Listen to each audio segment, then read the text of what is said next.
L'île aux enfants, un conte de Philippe de Flandre, lu par l'auteur.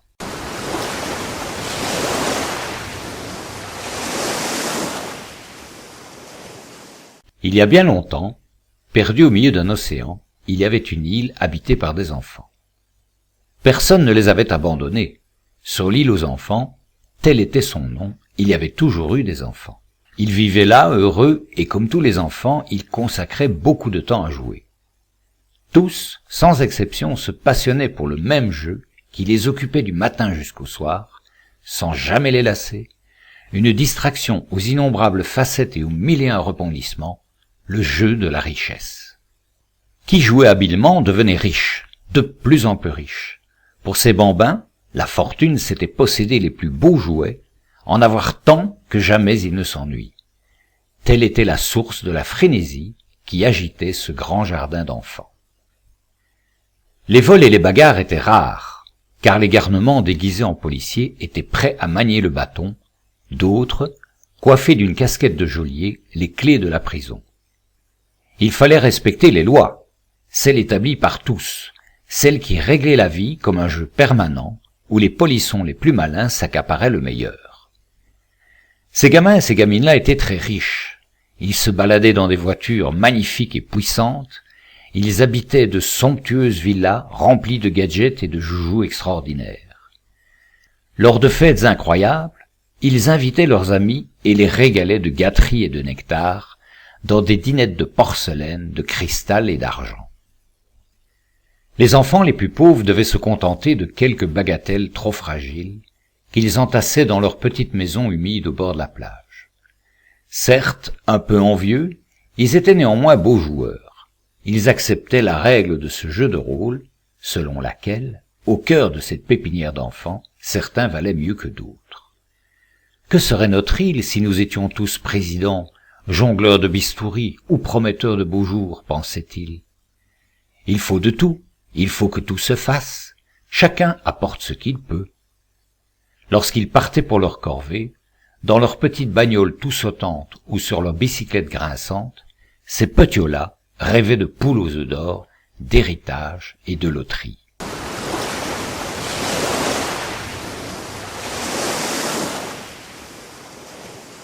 Ainsi vagabondait la vie sur l'île aux enfants, inéquitable mais douce, car tous s'amusaient et personne ne manquait de rien.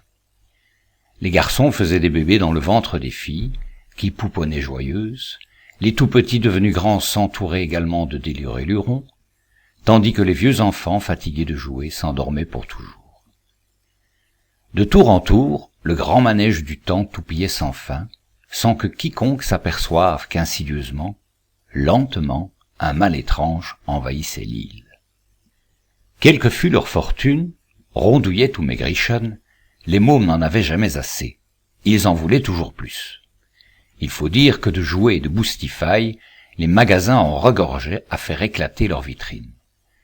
Alors, fillettes et garçons se mirent tous à besogner comme des fous afin que les chaumières, les ventres et les poches se remplissent à ras-bord. En même temps, ils se préoccupèrent de l'avenir de leurs rejetons. Plus ils seront intelligents, plus on leur confiera des besognes compliquées, et plus ils amasseront des richesses, se disait-il. Les tout-petits passèrent 3 fois plus de temps à se remplir la tête de toutes sortes de connaissances. Les riches lardons tiraient profit de cette folle exubérance. Leurs affaires marchaient bien, elles prospéraient sans cesse au fil du temps. Tous allaient de succès en succès et, très vite, ils manquèrent de place pour entasser leurs joujoux luxueux. Ils firent bâtir d'immenses châteaux. C'est à cette époque qu'ils imaginèrent des jeux bizarres comme le jeu du prêt, de la dette et les jeux de la bourse. L'enthousiasme des marmots pour ces amusements atteignit des limites inespérées. Puis vint le jour où, lassés de ces divertissements, ils s'évertuèrent à dénicher un nouveau jeu qui les passionna, les enrichit plus encore et fut à la mesure de leur dégénérescence. De tous les Iliens, de toutes les Iliennes, nul doute que dans ces caboches-là, la malignité et la déraison étaient les plus virulentes et s'annonçaient ravageuses.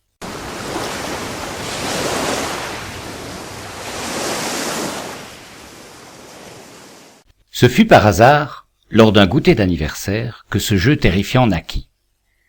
Tandis que le héros du jour se pavanait dans son riche palais des 1001 jouets, une fillette jalouse le défia.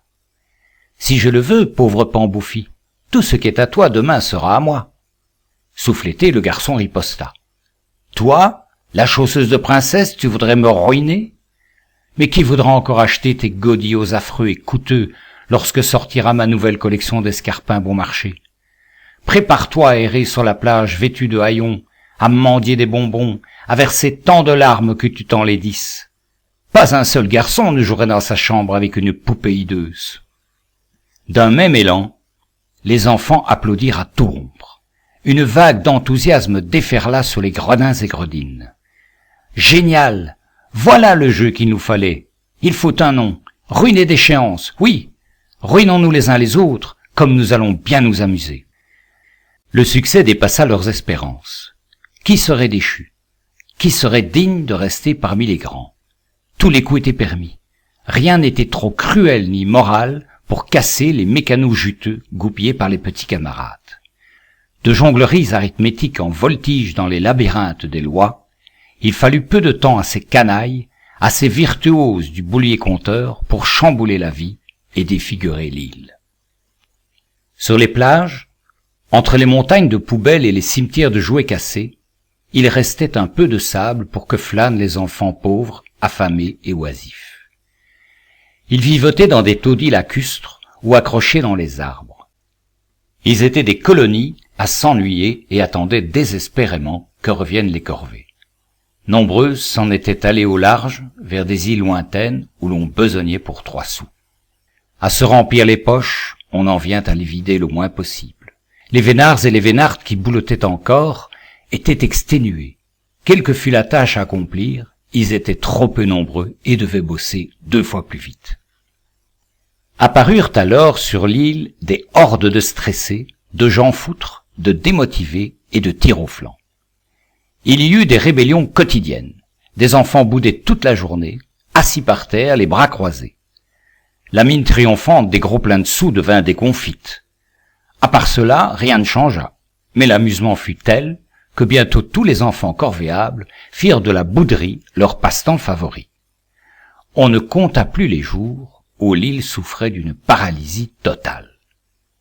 Prenaient-ils conscience, les grands meneurs, de leur extrême violence? Dans ce gymkhana infernal, qui s'occupait des tout-petits? Qui avait le temps de secourir les enfants tombés? Qui aurait pu empêcher que des mômes abandonnés se laissent mourir de froid, que d'autres devenus fous assassinent leurs familles, que des filles désespérées se tuent avec leurs petits?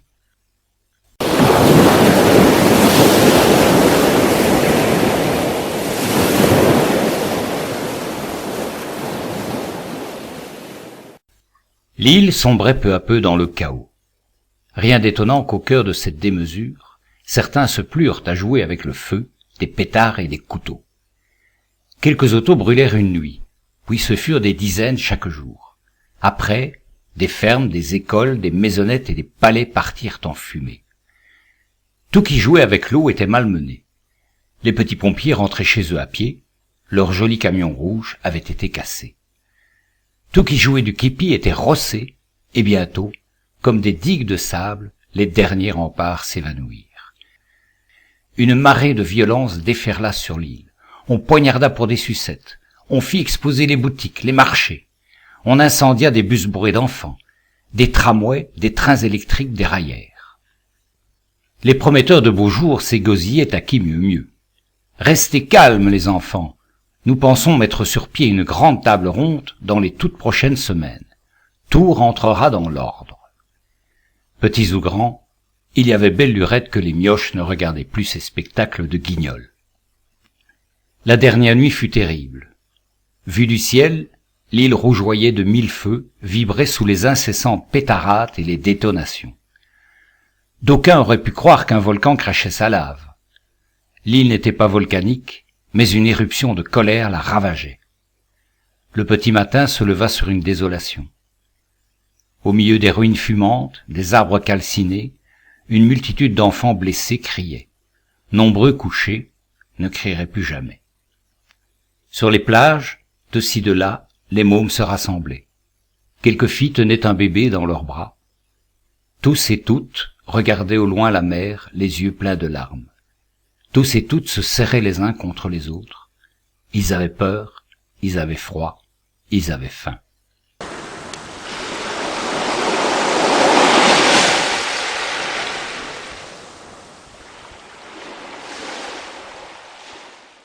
Un chien s'arrêta à quelques pas d'un groupe de marmots assis sur le sable.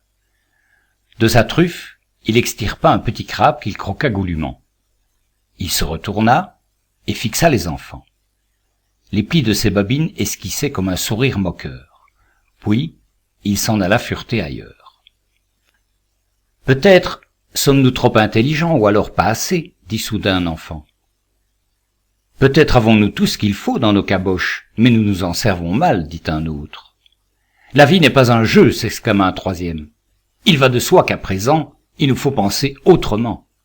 Nous en sommes capables. » Pas un enfant n'avait encore la force d'applaudir les trois penseurs, mais les yeux s'illuminèrent et de bouche à oreille, le message fit le tour de l'île à la vitesse des grands espoirs.